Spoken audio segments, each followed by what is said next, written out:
ओम नमः शिवाय। श्री सद्गुरुनाथ महाराज की जय। परमपूज्य गुरुदेवता श्री कलावती माता की जय। जय राधे कृष्ण, जय गोपाल कृष्ण, श्री गुरुदेव दत्त। ओम नमः शिवाय। आजचा अनुभव खूप सुंदर गौरी बामणे म्हणून आहे, त्यांनी हा अनुभव शेअर केलेला आहे.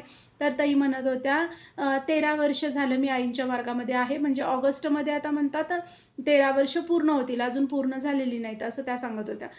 तर त्याआधी मी अगदीच नास्तिक होते म्हणतात. म्हणजे मला आवडायचंच नाही करायला. आवडायचं नाही म्हणण्यापेक्षा मी आळशी होते म्हणतात. मग मी म्हटलं ते माझ्यासारखंच काहीतरी काम आहे. पण मी आधीपासून मी देवाला मानते हे मात्र आहे. पण तितकं मी आता भगिनी बघते मंदिरात वगैरे. आता मी आजच सकाळी गेलेले. मंदिरात भगिनी वगैरे येतात. तर किती निष्ठेनं सेवा. मी तर म्हणते की तेवढी तर काहीच लायकी नाही आहे माझी. ह्यांच्याकडून किती सेवा होते. मी रोज विचार करते. आणि ह्या ह्या या लेडीज किती कामं करतात वगैरे. तर मी नाही करत असं नाही आहे, मी पण करते. पण त्या खूप म्हणजे आपण म्हणतोय ना, खूप मला असं वाटतं की कुठंच आपली सेवा नाही आहे, कुठंच आपली उपासना नाही आहे. अरे, ह्यांची उपासना किती छान, किती उपासना करतात. मला हे आणि कुठेतरी लायकी नसताना सुद्धा आईंनी आपल्याला भरपूर लायकीच्या पेक्षा भरपूर आपल्याला दिलंय. आणि हे व्हिडिओ सगळ्यात महत्त्वाचं हे व्हिडिओचे जे कामं आहेत किंवा हे अनुभवांचे व्हिडिओ शेअर करण्याचं हे जे काम दिले आईंनी, खरंच एवढी सुद्धा पात्रता नाही आहे. पण ते काय आईंना वाटलं कोणास ठाऊक, ह्या बाईला द्यावं हे काम. काय काय ठरवून आईंनी दिलं मला माहीत नाही. तेवढी काहीच लायकी नसताना आणि इतके म्हणजे इतकं लोकं बोलतात भरभरून, इतके आशीर्वाद देतात, इतकं चांगलं भगिनी हे करतात. मी आता सकाळीच मंदिरात गेल्यानंतर बघत होते, अरे काय किती सेवा करतात हे. आणि मी किती म्हणजे माझ्याकडनं एवढं काहीच होत नाही आहे. तर आता जे काय आहे ते आहे. तरी पण आईंनी मला स्वीकारले आणि आईंनी जवळ घेतले. ही म्हणजे कुठेतरी पूर्वपुण्याई असेल, काय असेल माहीत नाही मला. पण मला पण असं वाटतंय की इतर भगिनींसारखी माझ्याकडून पण सेवा घडावी. तर अनुभवाकडे येते. हां, आणखी एक की एस-जे लाईफ अँड रूल्स ह्या चॅनलवरती व्हिडिओ पोस्ट होत आहेत. तर तुम्ही तिथं पण चॅनलला सबस्क्राईब करा जर व्हिडिओ आवडले तर. म्हणजे चॅनल बघा, तिथं व्हिडिओ आवडले तर सबस्क्राईब करा. तर म्हणजे आता मी ह्या 2-4 दिवसापूर्वी वगैरे व्हिडिओ टाकले आहेत एस-जे लाईफ अँड रूल्सवर. त्याचं डिस्क्रिप्शनमध्ये पण लिंक देते. तर अनुभवाकडे येते. म्हणजे मला बरेच जण म्हणतात, की थोडक्यात सांगत जा अनुभव वगैरे. पण ना मला नाही जमत असं. तुम्ही प्रत्येकजण म्हणताय, की थोडक्यात सांग, थोडक्यात सांग. मी कितीही थोडक्यात म्हटलं ना, तरी जे पण मला सांगितलेलं असतंय, तर ते माझ्याकडून ते तसंच्या तसंच येते. मी कितीही प्रयत्न केला तरी मला मला मला नाही वाटत मला जमेल. तरी पण मी प्रयत्न करेन. बरेच जण सांगतात, की थोडक्यात बोल, थोडक्यात सांग. तर माझ्याकडून म्हणजे जसं होईल तसं मी प्रयत्न करेन. पण सांगता येत नाही. मी करूच शकेनच असं मी काही सांगत नाही.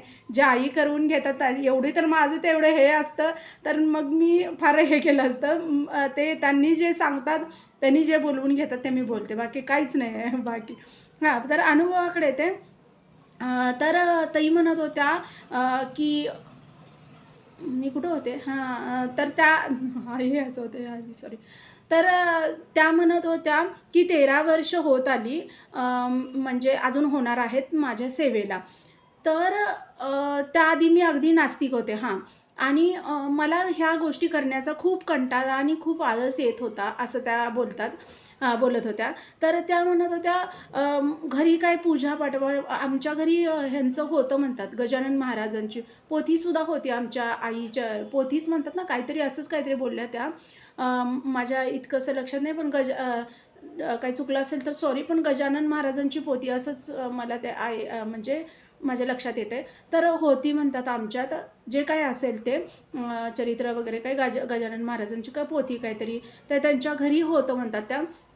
आणि त्यांची आई खूप जास्त गजानन महाराजांची भक्त होती म्हणतात. त्याच्यानंतर म्हणजे त्यावेळेला मला कधीच काही वाटायचं नाही म्हणतात. काही आमच्या घरी कार्यक्रम असला, काही हे असलं, धार्मिक काही असलं, सणवार जरी असले ना, तरी मला असं खूप अंथरुणात पडून राहायचं, मस्त मजेत जीवन जगायचं. काय हे सारखं देव-देव करायचं आहे. बघू नंतर ज्यावेळेला आपल्याला खूप शरीर थकेल. का तर बरेच जण म्हणतात ना, की म्हातारपणात करता येईल. तर मी पण त्याच ह्याची होते म्हणतात. मी जवळ-जवळ म्हणतात 12वी-13वीमध्ये गेले, तरीसुद्धा मी अशीच होते, की मला आवडायचंच नाही करायला आणि मला आळस यायचा. कधी आईनं बोलली, की जरा काहीतरी देवाचं दिवाबत्ती वगैरे कर, काहीतरी देवाची भांडी वगैरे असतात ती घासून ठेव. तर मला असं वाटायचं, बाबा ह्याला खूप हे करावं लागतंय, का तर आई ते सगळं त्याला वेगवेगळं वापरायचं. ते खूप पण काळजीनं धुवायचं. आपल्या घरातल्या भांड्यांसारखं नाही धुवायचं त्याला. तर ते मला नकोसं वाटायचं म्हणतात त्या. पण आमच्या घरात धार्मिक वातावरण असल्यामुळं आई-वडील दोघंही गजानन महाराजांचं आधीपासून करत होते. त्यामुळं माझ्यावर गजानन महाराज असू देत किंवा मी नंतर आईंच्या मार्गात असू दे, म्हणजे मी कुठेतरी आपण हे त्या म्हणजे मी बोलायला लागले हे, आपण कुठेतरी आधी आईंच्या मार्गात असल्याशिवाय ह्या जन्मी आपण येऊ शकत नाही मला असं वाटतंय. का तर हे खूप जन्मानुजन्मांची ऋणानुबंध म्हणतात ना, ते तसं काहीतरी असते. तर त्या म्हणत होत्या त्यामुळं कदाचित असेल मी धार्मिक वातावरणात नंतर का होईना आले. पण खूप वर्षांनी मी आले म्हणतात. तसं काही कारण घडलं असं नाही. पण मला नंतर-नंतर त्या गोष्टींमध्ये तथ्य वाटायला लागलं. आपण आजपर्यंत जगलोय, हे सगळं आयुष्य आपण मूर्खपणात काढलंय. हे नंतर मला जाणवायला लागलं. ज्यावेळेला मी फर्स्ट इयरला होते म्हणतात. बी-एससी फर्स्ट इयरला ज्यावेळेला मी होते, त्यावेळेला म्हणजे मी एका माझ्या मैत्रिणीचं लाईफ अशा पद्धतीनं बिघडताना बघितलं म्हणतात, की त्यावेळेला मी सावध झाले. म्हणजे कदाचित माझ्या आई-वडिलांची तेवढी उपासना घरातली असेल, माझ्या आई-वडिलांची तेवढी सेवा घरात घडलेली असेल. त्यामुळं कदाचित मी पण त्या जागे असते, जी माझ्या मैत्रिणीवर वेळ आलेली होती. ती माझ्यावर पण कदाचित आली असती. पण त्या सगळ्या उपासनेचा परिणाम कुठेतरी माझ्या आयुष्यावर झाला असेल आणि मी त्यातून वाचले म्हणतात. खूप तिची बेकार अवस्था झालेली होती. आणि मग त्यानंतर मग आई वगैरे मला ज्यावेळेला आम्ही सगळेजणच तिला भेटायला वगैरे चालले. जे घडलं तिच्यासोबत त्याच्यानंतर त्यांनी ते काही बोलल्या नाहीत मला आणि मी पण ते विचारलं नाही. त्यामुळं मलाच माहिती नाही आहे काय काय घडलेलं. तर त्या म्हणतात की जे घडलं त्याच्यानंतर सगळे तिला भेटायला चाललेले होते आणि मी आणि माझे आई-बाबा पण आम्ही एकदा भेटायला चाललेलो होतो. भेटायला गेलो होतो आणि येताना मग माझी आई मला बोलली, की "बघ हे आयुष्याचं असं गणित असते. कधी कुठल्या वळणावर किती वाईट प्रसंग येईल सांगता येत नाही आणि त्यासाठी आपण आधीपासून गुरुमार्गात असायला लागतंय. त्यांचं कुठेतरी हे पाहिजे आपल्याला. त्यांच्या पाठबळाशिवाय आपण काहीच करू शकत नाही आणि हे असे प्रसंग आले तर मग तुम्ही कुणाचा धावा करणार आणि कुणाला बोलवणार? आई-वडील तर तुम्हाला नाहीत ह्या गोष्टीतून तिचे आई-वडील पण नाहीत तिला बाहेर काढू शकत. तर तिथं कुठेतरी दैवी शक्तीचा आधार घ्यावा लागतोय.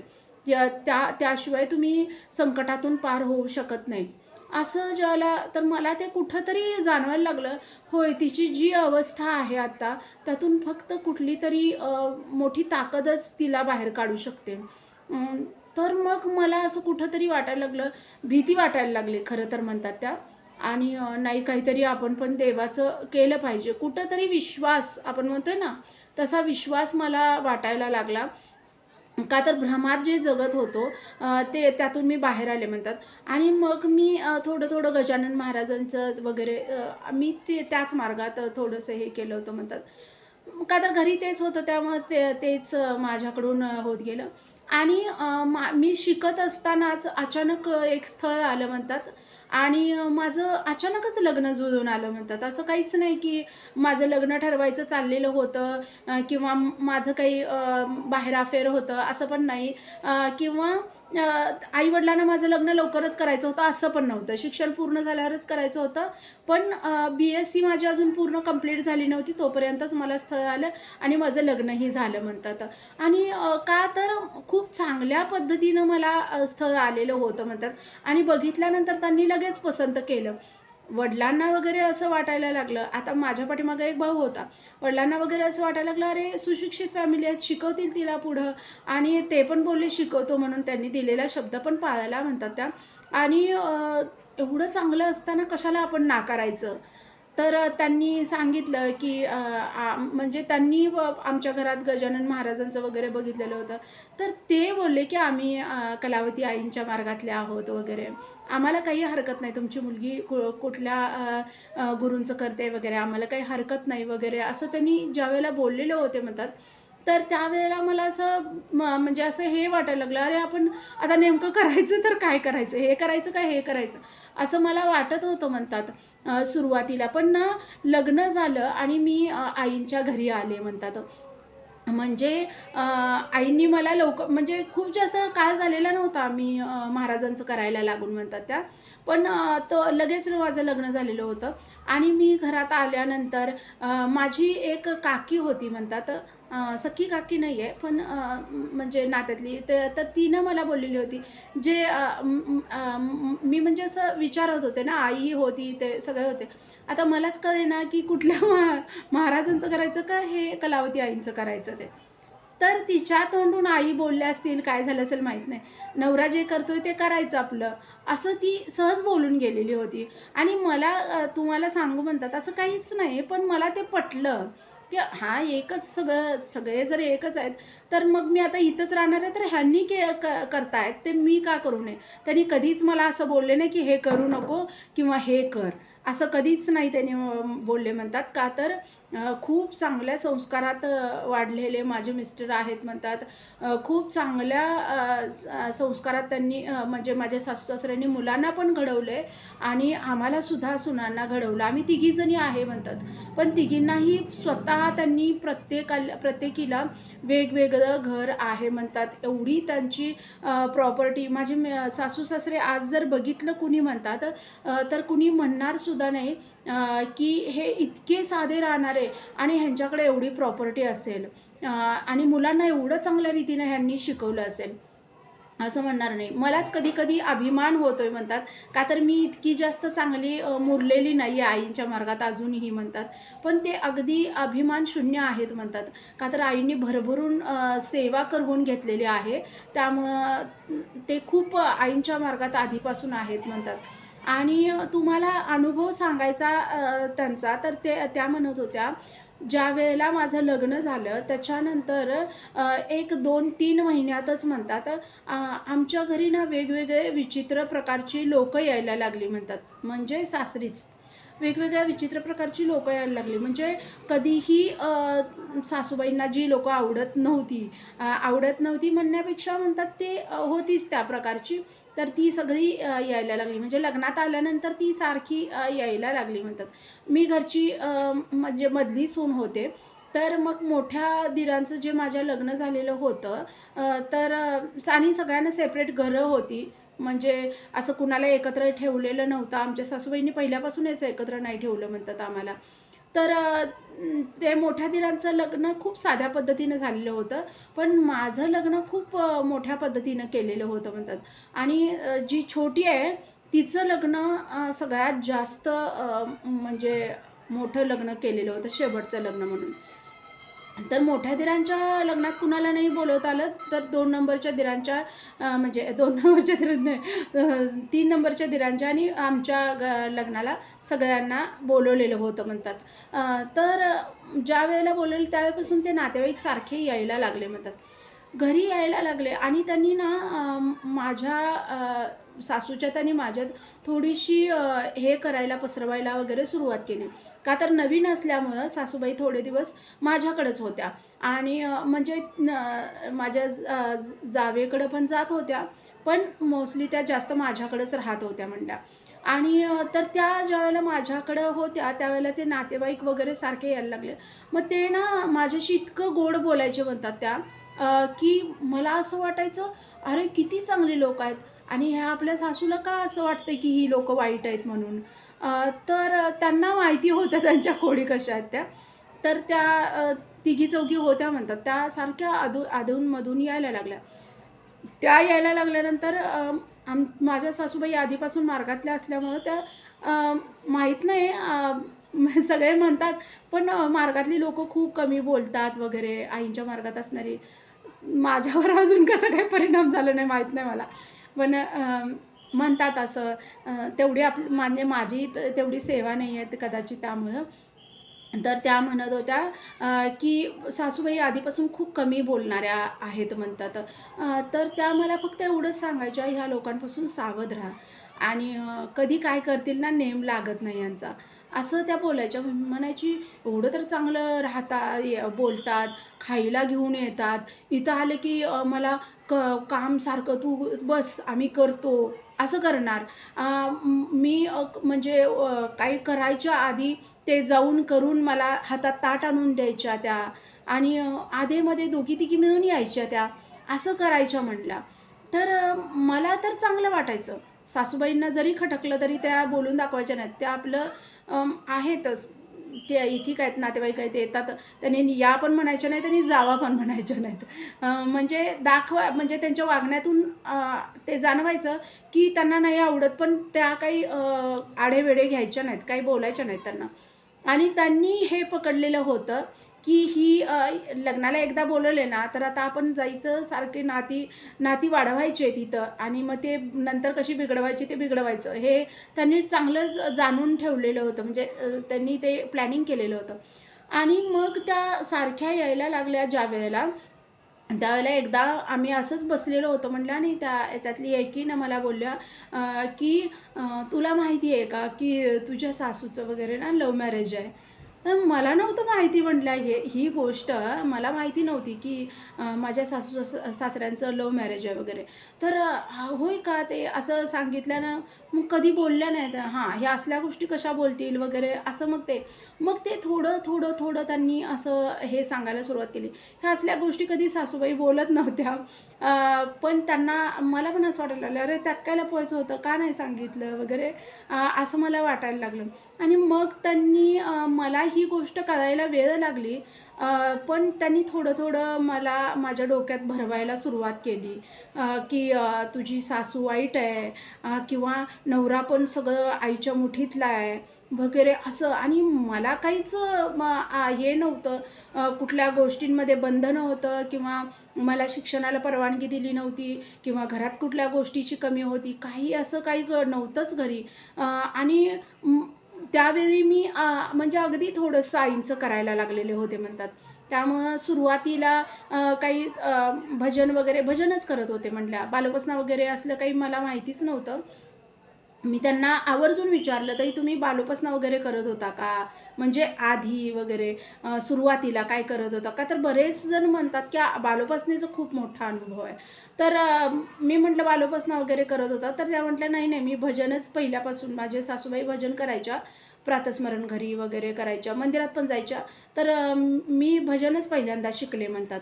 आणि तर त्यावेळी इतकंसं काही माहिती नव्हतं म्हटलं आणि मग नंतर 5-6 महिने जाईल तसं वितुष्ट यायला सुरुवात झाली. नात्यांमध्ये कुठेतरी कळेना पण ते कुठेतरी भांडणं, कुठेतरी रुसवा-फुगवी आणि ना एक दिवशी असं मला सांगण्यात आलं की तुझ्या नवऱ्याचं बाहेर अफेअर चालू होतं. काय माहिती अजून पण असेल वगैरे. आणि मग कुठेतरी संशय यायला लागला आणि तेच म्हणतोय ना आपण जसं संशय येईल तसं काहीतरी घडतंय असं वाटायचं आणि व्हायचं तसंच काहीतरी. अशा गोष्टी व्हायला लागल्या आणि नंतर आमच्या दोघांमध्ये एकदम भांडणं व्हायला लागली म्हणतात. खूप भांडणं व्हायला लागली. एक दिवशी मी अशीच माहेरी निघून आले म्हणतात. त्यांना काही सांगितलं नाही, काही नाही आणि सासूबाईंना म्हटलं, "मी जाणार आहे माहेरी आणि मला वाटेल त्यावेळेला मी येणार." हे सगळ्या गोष्टी नातेवाईकांमुळं होत होत्या हे माझ्या लक्षात आलं नाही. ज्यावेळेला मी घरी आले आणि घरी पण असं सांगितलं नाही, की काय मी भांडणं झालेत म्हणून आले. मला करमत नव्हतं. मग मी आले वगैरे आईला पण त्याआधी पटलेलं नव्हतं, की अशी कशी ही निघून आले वगैरे. तिचा बहुतेक सासूबाईंशी माझं बोलणं झालेलं होतं. तर ती खरं तिनं मला जाणवू दिलं नव्हतं म्हणतात. मग ती 2-4 दिवसांनी, "कधी जाणार मग तू?" वगैरे विचारायला लागली. त्यावेळेला मला जावंसं वाटत नाही. आईंच्या मार्गात म्हणतात, वागायला चांगले नाहीत. लव्ह मॅरेज केले, कधी सांगितलं नाही मला तिनं. म्हणजे मी अरे-तुरेवर येऊन बोलायला लागले. मग आई वगैरे मला ज्यावेळेला समजवायला लागली, की "काय झालं मग लव्ह मॅरेज केले, मग सांगितलं नाही. तुला काय सांगायचं होतं त्यात? मग तुला काही त्यांनी वाईट बोलले का? किंवा तुला काही वाईट त्यांनी तुझ्याबरोबर बिहेवियर केलं का? तुझ्या नवऱ्यानं काही तुला मारहाण केली का? किंवा तुझ्या नवऱ्यानं काही तुला कुठल्या गोष्टीची कमी केली किंवा काही तुला असं वाटतंय, नाही मला त्यांचं वागणं नाही बरोबर वाटत वगैरे असं मी बोलायला लागले. तर तुला कुणी सांगितलं वगैरे? तर मी नावं घ्यायला पण हे नाही हे केलं. पण आई बोलली, की "ठीक आहे, तुला तसं वाटतंय ना, आपण ह्यावर विचार करू. पण ना तू ह्या गोष्टीवर जास्त बोलायचं नाही. 2 वर्ष त्यांनी सांगितलं ना, त्यांचे जे गुरु आहेत ना, आता तू त्यांचं करतेस ना, तर तू त्या मार्गात 2 वर्ष काढायची. बाकी काही करू नको. 2 वर्ष तू हे कर. जसं येईल परिस्थिती, तशी राहू दे परिस्थिती. म्हणजे तुला वाटते ना संशय आहे, तर संशय असू दे किंवा तुला वाटते ते खरंच आहे ना तसं, तर खरंच तसं असू दे. पण तरीसुद्धा 2 वर्ष तू उपासनेत काढ. म्हणजे 2 वर्ष त्यांचं जे गुरु आहेत त्यांचं तू कर.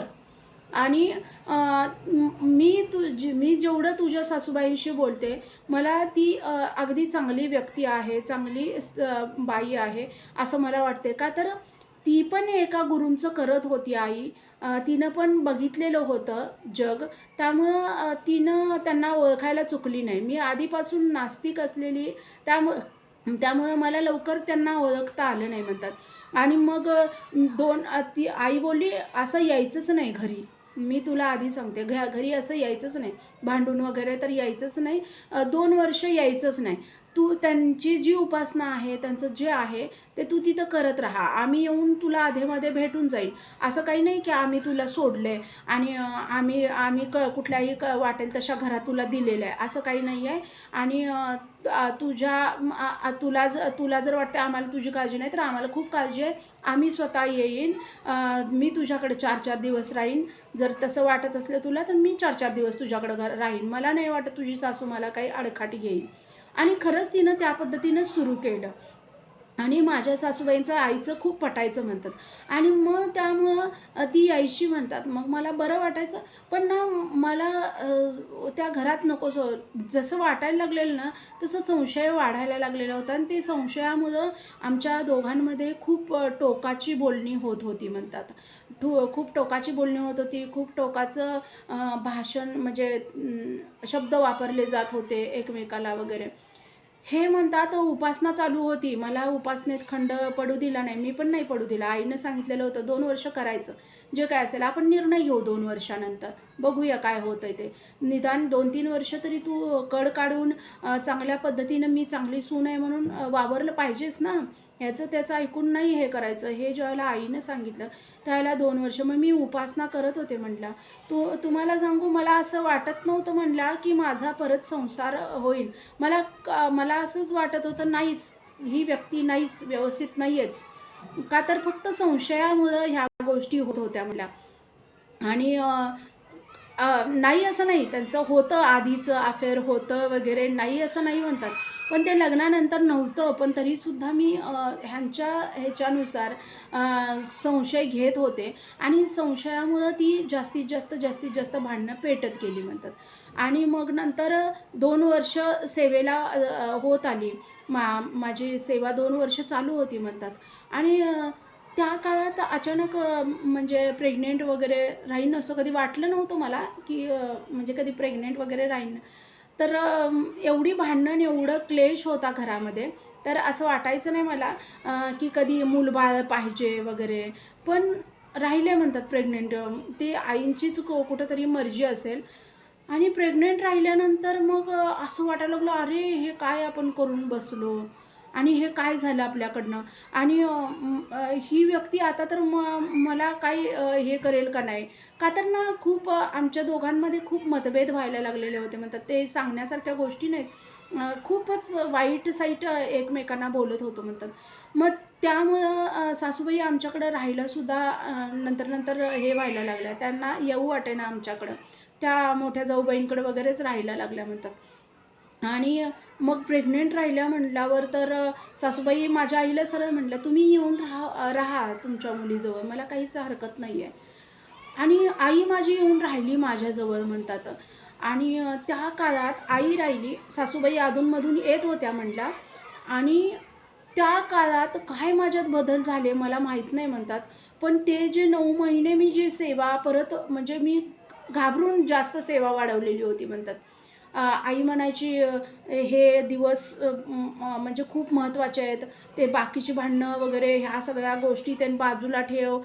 काय तुझ्या डोक्यात आहे ते बाजूला ठेव. त्या मुलावर काही वाईट परिणाम होऊ देऊ नको. त्याच्यासाठी तू सगळं गोष्टी कर. आणि मग मी नामस्मरण इतकं वाढवलं म्हणतात. आणि ही ही खूप महत्त्वाची गोष्ट आहे हां. नामस्मरणाची खूप मोठी ताकद आहे. खूप खूप मोठी ताकद आहे. का तर जेवढ्या भगिनींनी आत्ता पण 1-2 अनुभव आलेले आहेत. तर त्या भगिनींनी पण नामस्मरणाचं एवढं महत्त्व सांगितलेलं आहे ना. आणि इतका प्रचंड त्यांच्या आयुष्यावर प्रभाव पडला आहे नामस्मरणाचा. आईनी पण आपल्याला हेच सांगितलं, भजन आणि नाम कलियुग नाम आधारा असं म्हटलं जाते. तर या कलियुगात नामानं आणि भजनानंच आपण बाकीच्या सगळ्या संकटांवर मात करू शकतो. त्या म्हणत होत्या, माझा संसार टिकेल असं मला वाटतच नव्हतं. पण जसजसं नामस्मरण घरात वाढलं म्हणतात, खूप मी घाबरून नामस्मरण वाढवलेलं होतं म्हणतात, की नाही बाबा राहिलंय आपल्याला, आपण प्रेग्नंट राहिलो तर निदान आपल्या मुलाला तरी काही नाही झालं पाहिजे. आपल्या मुलावर काही वाईट नाही परिणाम झाला पाहिजे. ह्यासाठी मी नामस्मरण वाढवलं म्हणतात. पण त्या नामस्मरणानं घरात इतका प्रचंड प्रभाव केला. आणि आई होती घरात. अधूनमधून तुम्हाला खरं सांगते म्हणतात, सासूबाई खूप चांगल्या. अधूनमधून सारख्या काहीतरी खायला वगैरे घेऊन यायच्या. आणि एक 6-7 महिने 6 महिने गेले म्हणतात. डोहाळे जेवणाच्या वेळेला वगैरे ना, मला आईंनी अशी समोर दाखवून दिलं म्हणतात, की तू जे आजपर्यंत ऐकत होतीस ज्यांचं, त्या काय लेव्हलच्या आहेत. आणि आपली सासू किंवा आपला नवरा किंवा आपली आई हे जे सांगतायत ते खरं आहे का ह्या बायका सांगतायत ते खरं आहे. आणि माझ्या डोक्यात असा प्रकाश पडला, की किती मोठी चूक मी आयुष्यभर केली असती, म्हणजे आयुष्यात किती मोठी चूक केली असती. का तर ना माझ्या डोहाळे जेवणात येऊन त्यांनी असे प्रकार केले म्हणतात, की मी विसरूच नाही शकणार. मला असं वाटलं की मी काय केलं असतं जर आई नसत्या आणि हा सगळा नामाचा प्रताप होता म्हणल्या. त्या नामस्मरणाच्या जोरावर मला त्या बायकांची म्हणजे खरी जी लायकी आहे ती लायकी त्यावेळेला समजली म्हणतात, की ह्यांनी काय डावपेच खेळलेले आहेत. म्हणजे फुटाफूट करायची, तोडातोड करायची घरांची. काय मिळतंय एखाद्याला माहीत नाही हे मी म्हणायला लागले. पण त्यांनी तसा तो डाव रचलेला होता. आणि मी ना ज्यावेळेला माझ्या कानानं ऐकलं, ज्यावेळेला मी माझ्या डोळ्यांनी बघितलं, की ह्या बायका अशा पद्धतीनं हे करायला लागल्यात आणि कार्यक्रमांमध्ये येऊन अशा पद्धतीनं खेळ खेळायला लागलेत आमच्यासोबत वगैरे मी ऐकलं. मी त्यांना बोलले नाही म्हणतात. पण त्या वेळेपासून मी काहीच बोलले नाही. मी दाखवून पण दिलं नाही, की ह्यांचं काहीतरी मला कळलंय वगैरे. मी परत कधीच त्यांना दाखवून दिलं नाही. पण मी सावध झाले म्हणतात. त्या वेळेपासून मी सावध झाले आणि त्यांच्यापासून मी लांब राहायला लागले. आणि मी सासूबाईंना किंवा आईला पण नाही बोलले. का तर मला सगळेजण मग हां बघितलंस ना, स्वतःचा शहाणपणा तू फार करत होतीस, कसं बोलत होतीस, हे करत असं ब्लेम नको करायला. पण मी त्या वेळेपासून ठरवलं, की आई तुम्ही मला हे केले, डोळे उघडलेत माझे, तर मला आता फक्त तुमच्या सेवेत गुंतवा. आणि माझं बाळ मला सुरक्षित आणि माझं बाळ मला निरोगी पाहिजे आणि माझा संसार मला टिकवायचा आहे हा. त्यावेळेपासून म्हणजे माझं ज्यावेळेला हे होतं म्हणतात डोहाळे जेवण, त्यावेळेपासून ठरवलं मी, की मला माझा संसार टिकवायचा आहे. नाहीतर मला ते काहीच हे वाटत नव्हतं. मला फक्त माझं बाळ आणि मी एवढंच मला हे वाटत होतं.